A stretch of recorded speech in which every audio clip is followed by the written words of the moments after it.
बिस्मिल्लाहिर्रहमानिर्रहीम। अस्सलामुअलैकुम नाजरीन, आज मैं आपके लिए एक सच्ची और खौफनाक कहानी लेकर आई हूँ। लेकिन इससे पहले कि मैं कहानी शुरू करूँ, जो लोग हमारे चैनल पर नए हैं उनसे गुजारिश है कि वो हमारे चैनल कहानी महल को सब्सक्राइब कर लें, ताकि आपको हमारी इस तरह की दिलचस्प कहानियां बर वक्त मिलती रहें। मैं उसे अपने सामने देखकर हैरान और परेशान था। क्या वाकई ये वही थी जो आज से तकरीबन 50 साल पहले इसी जगह पर मेरे नाना जान से मिली थी? ये सोचकर मेरा दिल दहल जाता था। वो आहिस्ता आहिस्ता मेरी तरफ बढ़ने लगी थी और मेरे कदम जमीन में जैसे धंस चुके थे। मैं अपनी जगह से हिल भी नहीं पा रहा था। फिर अचानक मुझे याद आया कि मैं कैसे इससे निजात हासिल कर सकता हूँ। यह किस्सा मुझे मेरे नाना जान ने कई साल पहले सुनाया था, जब मैं बहुत छोटा था, तकरीबन 10 साल का था, मगर मैं बहुत शरारती बच्चा हुआ करता था। मेरे नाना का घर रावलपिंडी से कुछ दूर एक गांव में था। हम वहाँ ज़्यादा नहीं जाते थे, मगर बचपन में जब भी गर्मियों की छुट्टियाँ होती थीं, मामू हमें ले जाया करते थे।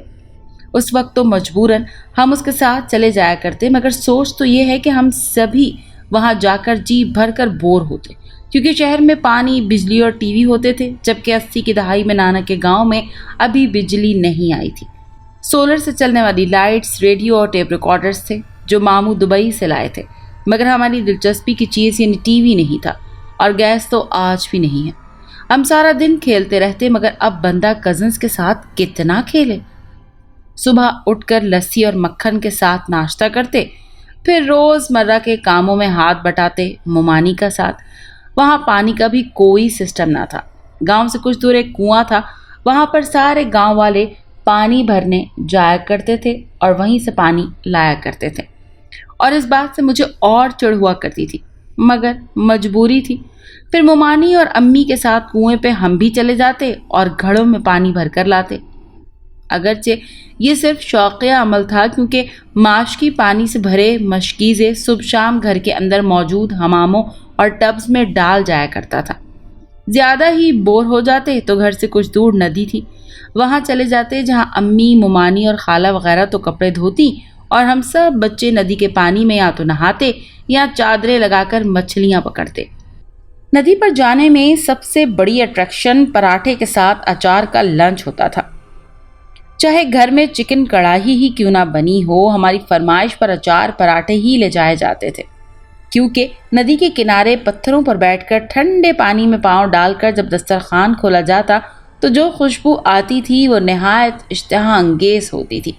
नदी किनारे आमों के बाग थे, जिनमें छोटे देसी आम लगते थे, जो नहायत लजीज और मीठे होते थे। उनके मालिक और रखवाले हमें अक्सर मुफ्त में आम दे देते, जो हम सब मिलकर खाया करते थे। वापसी पर कब्रिस्तान के अंदर लगे बड़े से बरगद के दरख्त पर चढ़कर छलांगे लगाते या उसकी लंबी लंबी जड़ों से लटक कर झूले लेते। नाना साहब हैसियत थे, इसीलिए घर तो पक्का था, जैसे हवेली कहते हैं।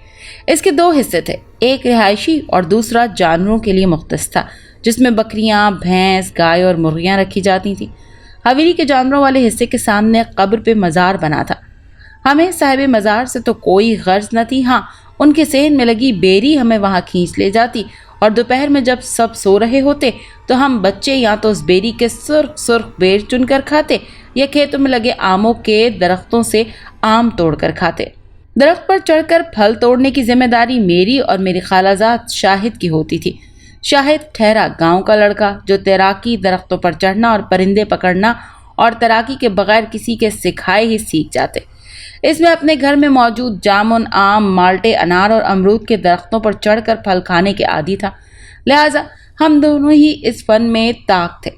मामू हवेली के अंदर लगे बेरी के दरख्त पर मोटी सी रस्सी और कपड़ा धोने वाले डंडे के साथ झूला डाल देते और हम सब की तरफ से थक हार कर उस पर बैठकर ऊंचे ऊंचे झूले लेते। इतने सारे खेल खेलने के बाद भी मैं सख्त बोर हो जाता, क्योंकि गांव में रात जल्दी हो जाया करती थी और फिर बिजली ना होने की वजह से सब लोग जल्दी सो जाते। एक रात में सख्त बेचैन हुआ और नाना के बिस्तर के पास वाली चारपाई पर लेट गया। नाना, आज तो मैं इतना बोर हो रहा हूँ कि आपको सोने नहीं दूंगा, मैंने लाड से कहा तो नाना मुस्कुराते हुए बोले, अच्छा, क्या मैं जान सकता हूँ कि आपके बोर होने की सज़ा मुझे क्यों मिलेगी? नाना की बात पर मैंने उनकी तरफ मुंह करके कहा, नाना आप शहर में घर क्यों नहीं ले लेते जहाँ बिजली, गैस, पानी सब कुछ होता है। नाना बोले, बेटा ये मेरा अपना गांव है, मुझे यहाँ के अलावा कहीं सुकून नहीं आता। बचपन, जवानी सब यहीं गुजारी है, अब बुढ़ापा भी यहीं गुजारना चाहता हूँ। मगर नाना ऐसी क्या खास बात है आपके इस गांव में? मैंने चिढ़कर पूछा। अच्छा अब्दुल हादी, तुम्हें एक किस्सा सुनाता हूँ, मगर वादा करो तुम डरोगे नहीं। नाना ने चारों तरफ निगाह दौड़ाई और जब तसल्ली कर ली कि सब सो गए तब मुझे ये बात कही। अरे नहीं नाना, मुझे डर नहीं लगता, आप सुनाएं, मैंने तजस्सुस से कहा। तब उन्होंने जो जवानी का कहानी सुनानी शुरू की वो ये थी। आज से 40 साल पहले की बात है, जब मैं नौजवान था, सिर्फ 20 साल का। गांव के कोने कोने से मैं वाकिफ था। जब भी वक्त मिलता मैं गांव से दूर जो नहर थी उस तरफ निकल जाया करता। उन दिनों हालात अच्छे होते थे, किसी तरह का कोई डर या खौफ नहीं था। मैं अपने घोड़े पर बैठकर निकल जाया करता था। अक्सर गांव के लोग मुझे चौकीदार कहा करते थे। उनका कहना था कि जब तक अलीमुद्दीन गांव में है तब तक हम चैन की नींद सोते हैं, क्योंकि ये गांव का पहरा जो देता है। मेरे अब्बा मुझे बहुत समझाते कि रात सोने के लिए होती है और तू है कि सैरें करता फिरता है, मगर मैं एक कान से सुनता और दूसरे से निकाल दिया करता। आखिरकार थक हार कर उन्होंने भी कहना बंद कर दिया। एक रात जब मैं अपने घोड़े पर सवार नहर की तरफ जा रहा था तो मुझे वहां एक पेड़ के नीचे किसी के रोने की आवाज़ सुनाई दी। मैं चौंक गया। उस वक्त कौन है जो रो रहा था? मैं करीब गया और आवाज़ लगाई, कौन है वहाँ? मगर अब वो आवाज़ बंद हो चुकी थी। मैं करीब गया तो हाँ, वहाँ पर तो कोई भी ना था, मगर एक खुशबू हरसू फैली हुई थी। मैं न जाने क्यों उस रात खौफजदा हो गया और मैंने घोड़े को ईड़ लगाई और वापसी गांव की तरफ भागा। मैं घोड़ा भगाने लगा तो पीछे से किसी ने मुझे पुकारा, अलीम। वो एक नस्वानी आवाज़ थी, मगर मैं न रुका। मैं जल्द अज जल्द अपने घर पहुंचना चाहता था और जब घर पहुंचा तो मैं घोड़ा बांधकर अपने कमरे की तरफ चला गया। हमारी उसी वक्त कच्ची झोंपड़ियाँ हुआ करती थी। सर्दियों में अंदर सोते और गर्मियों में चारपाई सहन में डाल देते। उन दिनों मौसम ठंडा था, इसीलिए मैं अपनी झोंपड़ी की तरफ भागा। अंदर आकर मैंने लालटेन जला ली। मुझे बस ये खौफ था कि जो भी थी मेरे पीछे ना आ जाए। न जाने रात के कौन से पहर मेरी आंख लग। सुबह उठा तो वो बात याद आई। उस वक्त मैं बहुत जोर से हंस दिया। अम्मा ने वजह पूछी तो मैं टाल गया। भला ये भी कोई डरने वाली बात थी? मैं इतना खौफजदा हो गया था। मैं अब खुद को कोस रहा था कि हो सकता है कोई लड़की मुझसे मदद तलब करना चाहती हो और मैं उसे चुड़ैल समझकर भाग आया। आज मैंने सोच लिया था कि मुझे वहीं जाना है। मैं नाश्ता करके घोड़े पर बैठा और गांव से दूर जो नहर थी वहां चल दिया। जैसे ही वहां पहुंचा मुझे फिर से रोने की आवाज़ आई। मैं जल्दी से दरख्त की जानिब बढ़ने लगा। वहां एक लड़की बैठी थी और घुटनों में सर दिए रोए जा रही थी। मैं पहले तो हैरान हुआ, फिर सख्त लहजे में पुकारा, ए लड़की, कौन हो तू और यहाँ अकेली क्या कर रही है? मेरी आवाज़ पर उसने अपना सर उठाकर मेरी तरफ देखा। उसका शफाफ दमकता चेहरा और नीली आंखें देखकर मैं तो दंग रह गया। इतनी हसीन लड़की, मैंने दिल में सोचा। लड़की खड़ी हो गई और अपने आंसू साफ करते हुए बोली, मेरा कीमती हार इस नहर में गिर गया है, अब मैं वापस नहीं जा सकती। अगर मैं हार के बिना वापस गई तो वो लोग मुझे मार देंगे। उसकी अजीब बात सुनकर मैं हंस पड़ा। वाह, ये तो बादशाहों वाली कहानियां सुना रही हो। मैंने उसे मजाक में कहा। नहीं अलीम, मैं सच कहती हूँ। उसके मुंह से अपना नाम सुनकर मैं चौंक गया। अच्छा, तो ये बताओ तुम्हें मेरा नाम कैसे मालूम हुआ? और रात भी तुम ही थी क्या? मैंने पूछा तो वो मुस्कुराते हुए बोली, हाँ, मैंने ही तुम्हें पुकारा और तुम मुझे चुड़ैल समझकर भाग गए। उसकी बात में मैं कुछ शर्मिंदा सा हो गया। लेकिन ये हार का क्या चक्कर है? मैंने पूछा तो वो फिर से रोने लगी। मैंने उसका दिल रखने के लिए नहर में छलांग लगा दी और उसे खुश करने के वास्ते इधर उधर हाथ मारने लगा और देखने लगा। मुझे काफ़ी देर तक कुछ ना मिला तो मैं बाहर निकल आया। देखो लड़की, यहाँ तो कोई भी हार नहीं है, मैंने अपनी कमीज़ पहनते हुए कहा। वो लड़की अब मुस्कुरा रही थी।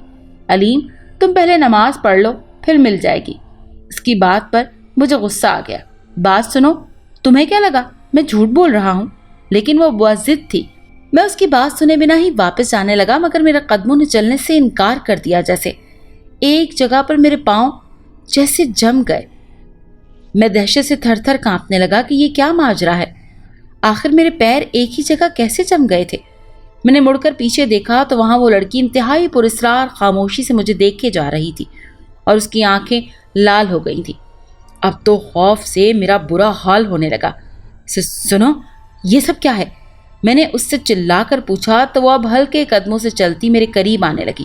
مجھ سے کیا پوچھتے ہو آدمزاد؟ ذرا سوچو کہ اس جگہ تمہاری قبر بنی ہوئی ہوگی اور تم نہ ہل جل پاؤ گے اور نہ ہی کچھ بول پاؤ گے، تب تم سے سوال ہوگا نماز کا تو کیا جواب دو گے؟ اس کے لہجے میں عجیب تحکم تھا۔ یکایک مجھے محسوس ہونے لگا کہ میں واقعی مر چکا ہوں اور اب دنیا میں نہ واپس جا نہیں سکتا اور نہ توبہ کر سکتا ہوں اور نہ نماز پڑھ سکتا ہوں۔ یہ سوچ کر میرے رونگٹے کھڑے ہونے لگے اور میں خوف سے رو دیا، یا اللہ مجھے معاف کرنا۔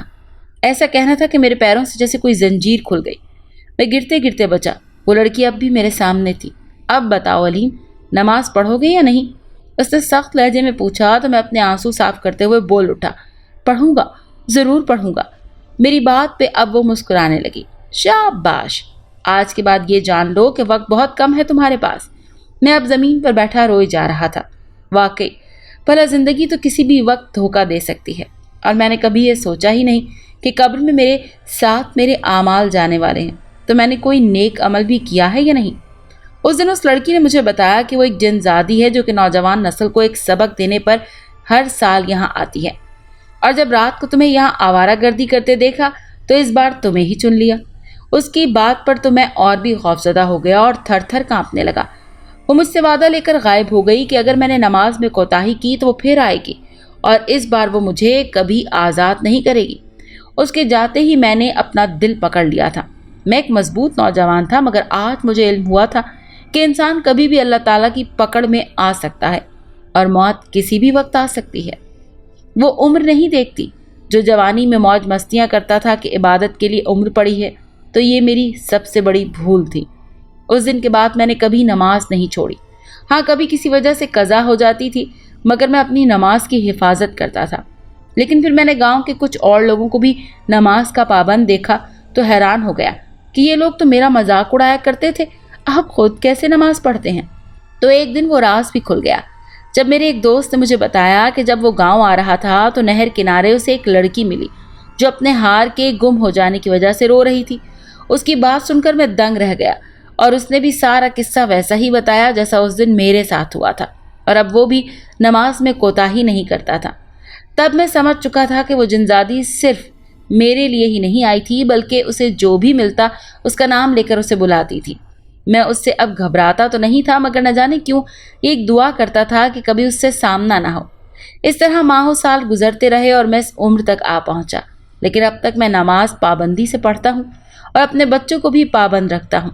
نانا کی بات ختم ہوئی تو میں جو بہت غور سے سن رہا تھا بول پڑا، نانا، کیا وہ جنزادی ابھی بھی اس گاؤں میں رہتی ہے؟ نانا نے کچھ سوچ کر جواب دیا، پتہ نہیں بیٹا، ہو سکتا ہے آتی ہو سکتا ہے نہ آتی ہو۔ نانا کی بات سے مجھے تسلی نہ ہوئی تھی۔ میں کافی ڈر گیا تھا اس قصے سے۔ اب تو مجھے بالکل نیند نہیں آنے والی تھی۔ میں دل ہی دل میں آیت الکرسی کا ورد کرتے ہوئے لیٹ گیا اور چادر آنکھوں تک رکھ لی۔ نہ جانے کون سے پہر میری آنکھ لگی تھی، مگر میرے ماموں کے بیٹے عزیز نے مجھے جگا دیا۔ چلو ہادی، باغ میں چلتے ہیں، وہاں نیا جھولا ڈالا ہے۔ جھولے کا سن کر میں جلدی سے اٹھ کر اس کے ساتھ بھاگا۔ پھر ہم کچھ دن وہاں رہ کر واپس آ گئے۔ چند سالوں بعد نانا بھی اللہ تعالیٰ کو پیارے ہو گئے تھے۔ اس کے بعد ہمارا گاؤں جانے والا سلسلہ بہت کم رہ گیا تھا۔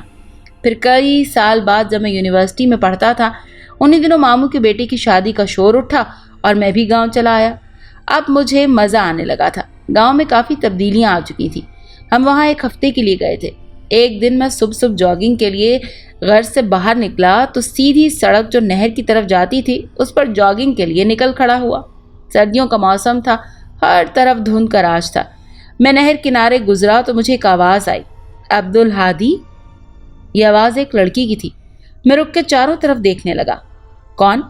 میں نے تیز آواز میں پوچھا تو تیز دھند میں سے ایک لڑکی نمودار ہوئی جس کے لمبے بال شانوں پر لٹک رہے تھے، گہری جھیل جیسی نیلی آنکھیں اور شفاف چہرہ۔ وہ آہستہ قدموں سے چلی آ رہی تھی۔ ہادی، میرا ہار اس نہر میں گر گیا ہے، اگر وہ مجھے واپس نہ ملا تو میں گھر نہیں جا سکوں گی۔ وہ مسکراتے ہوئے پراسرار انداز میں کہنے لگی، تو میرا ماتھا ٹھنکا۔ 15 سال پہلے جو قصہ نانا جان سے سنا تھا وہ آج سب میرے سامنے تھا۔ میں بت بنا کھڑا رہا، میری زبان بند ہو چکی تھی۔ کیا یہ وہی تھی جس نے 50 سال پہلے نانا جان کو نماز پڑھائی تھی؟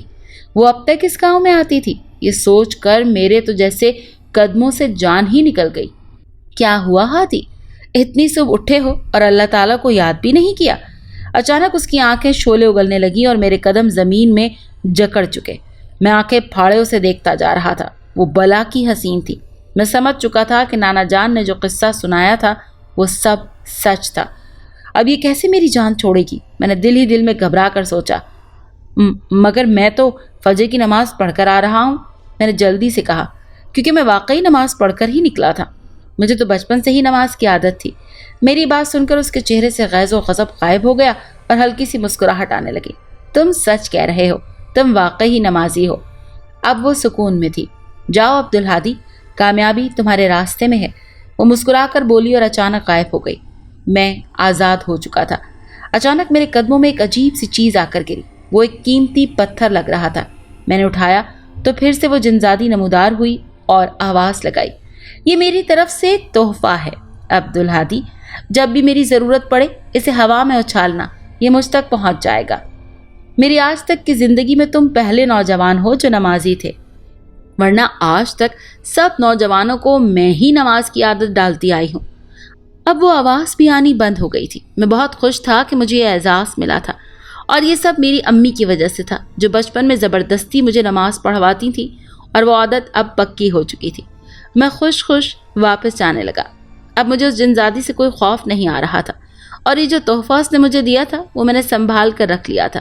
سچ تو یہی ہے کہ نماز جنت کی کنجی ہے، اور ہمیں اپنے رب کا شکر ادا کرنا چاہیے کہ ہم مسلمان ہیں، اور اس بات کے لیے ہر دم سجدہ ریز ہونا چاہیے۔ اللہ تعالیٰ ہم سب مسلمانوں کو نماز کا پابند کرے اور دنیا اور آخرت میں کامیابی عطا فرمائے، آمین۔ اگر آپ کو یہ کہانی اچھی لگی ہے تو اسے لائک کیجیے اور ہمارے چینل کہانی محل کو سبسکرائب کیجیے۔ اور ہاں، اگر آپ کے کسی دوست، رشتہ دار یا بہن کے ساتھ خدا نخواستہ اس طرح کا کوئی بھی واقعہ پیش آیا ہے تو ہمیں کامنٹ سیکشن میں اس کے بارے میں ضرور بتائیے۔